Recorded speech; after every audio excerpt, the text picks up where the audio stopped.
The universe, as it appears to our naked eyes, is a deception. We look up at a night sky filled with static points of light, or at our own yellow sun, hanging steady in the blue, and we perceive a cosmos of silence and stability. But this is merely a limitation of our biology. If we could perceive the universe through the spectrum of the subatomic, the sky would not be dark. It would be blazing with activity. It would be a chaotic, turbulent ocean of invisible particles, streaming through the void at the speed of light. Among these particles, the most elusive, the most ghostly, and perhaps the most important for our understanding of reality, is the neutrino. Today, we are going to strip away the visible layers of our reality to look at a story that has spanned a century of physics, taking us from the crushing pressure of the sun's core to vast caverns buried kilometers beneath the Earth's crust. We are going to talk about how humanity managed to catch a ghost, and in doing so, finally decoded the engine that drives the stars. This is the story of the SNO cycle, the Borexino experiment, and the recent, groundbreaking revelations from SNO+. To understand the magnitude of what we have discovered, we have to start with a question that sounds simple but stumped scientists for millennia. What is the sun? For most of human history, the sun was a divine object, or a ball of fire. But by the 19th century, physicists calculated that if the sun were made of coal, it would burn out in a few thousand years. If it were collapsing under gravity, it might last a few million. But geology told us the Earth was billions of years old. The math didn't add up. It wasn't until the 20th century that we realized the sun is a fusion reactor. It is a gravity-bound explosion, constantly crushing hydrogen atoms together to create helium. This process releases energy, and that energy is what we feel as warmth on our faces. However, fusion isn't just one single thing. There are different ways to fuse an atom. In our sun, the dominant method is something called the proton-proton chain, or the p-p chain. This is a brute force method. Protons smash into protons, eventually sticking together to form helium. This accounts for about 99% of the sun's energy.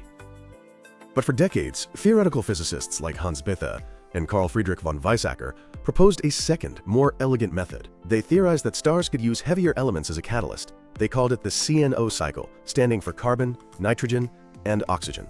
In this model, a carbon atom acts like a revolving door. A proton enters, strikes the carbon, and transforms it into nitrogen.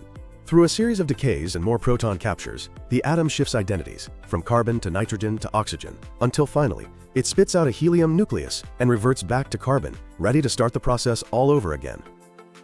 Think about the implications of that. The carbon isn't fuel, it is an engine part. It facilitates the fusion without being consumed. In our sun, this process is a minor player, contributing only about 1% of the energy. But in the massive, hot blue giants that illuminate the rest of the galaxy, the SNO cycle is the main event. It is the primary way the universe generates light. Confirming that this cycle actually happens inside our sun became the holy grail of solar physics. But how do you look inside the core of a star? You can't send a probe there. You can't even look at the light, really. The light you see from the sun is old news. A photon created in the core of the sun bounces around in the dense plasma for up to 100,000 years before it reaches the surface and flies to Earth. Sunlight tells us about the sun's history, not its present.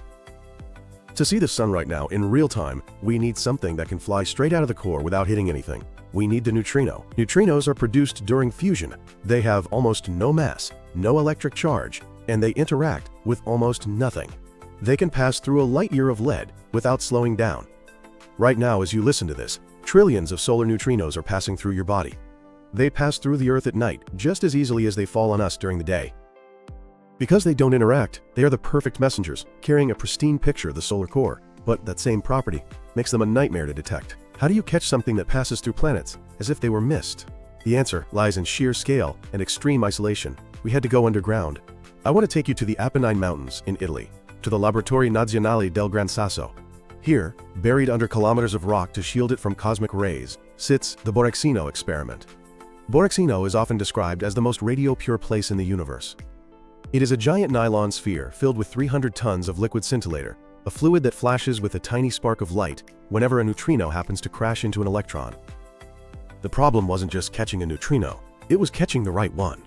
Neutrinos from the main proton-proton chain are abundant, but neutrinos from the SNO cycle are rare and faint. Their energy signature is incredibly difficult to distinguish from background radiation, specifically the decay of BIS-MUTH-210, a radioactive contaminant found in minute traces in the detector's own construction materials.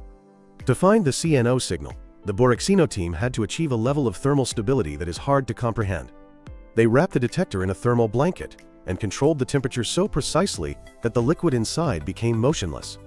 They needed to stop convective currents, swirling fluids, because if the fluid moved, it would carry the radioactive contaminants around and blur the data. They effectively froze the fluid in place, creating a silent, stagnant pool of hydrocarbons, waiting for a whisper from the sun. In 2020, they heard it.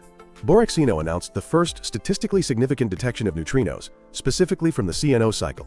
This was a monumental moment. It was the smoking gun. We were finally looking directly at the catalytic fusion engine of a star.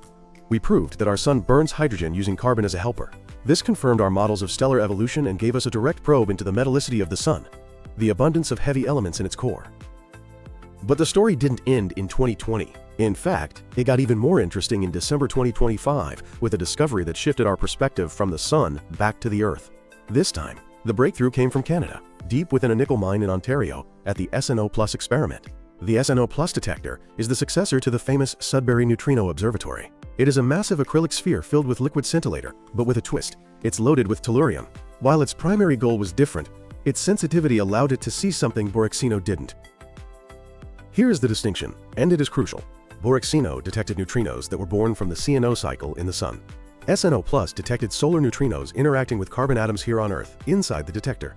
On December 10, 2025, researchers announced they had observed a specific reaction, a high-energy electron neutrino striking a carbon-13 atom in the detector fluid. Carbon-13 is a rare, stable isotope naturally present in the scintillator.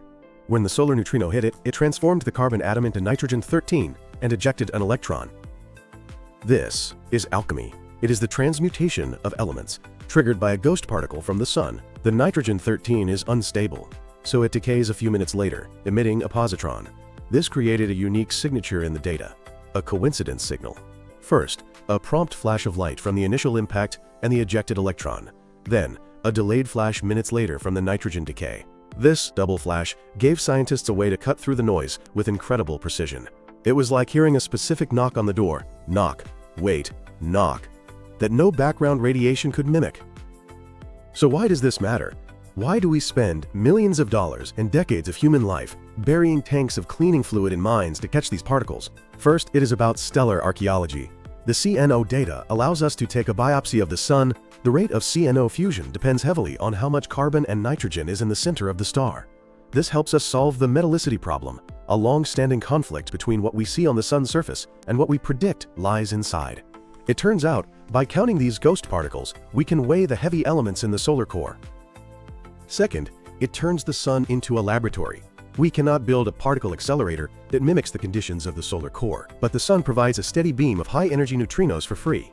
By watching how these neutrinos interact with carbon-13 in the SNO Plus detector, we are measuring nuclear cross-sections, the probabilities of atomic interactions, at energies we struggle to replicate. This data feeds back into everything from nuclear reactor safety to medical physics, and finally, it connects us to the cosmos. When we look at a star like Rigel, a blue supergiant burning with furious intensity, we know it is powered by the SNO cycle. By detecting that same cycle whispering in our own calm, yellow sun, we validate our understanding of the engines that drive the largest structures in the universe. We have entered the age of neutrino astronomy. We are no longer just looking at the lights in the sky. We are peering into the fusion furnaces where matter is forged. From the thermal stillness of Borexino in Italy to the deep mines of SNO Plus in Canada, we have turned the entire Earth into a telescope. The neutrinos may be ghosts, passing through us without a trace, but we have learned how to build traps for them. And in their faint, elusive signals, we have found the heartbeat of the sun.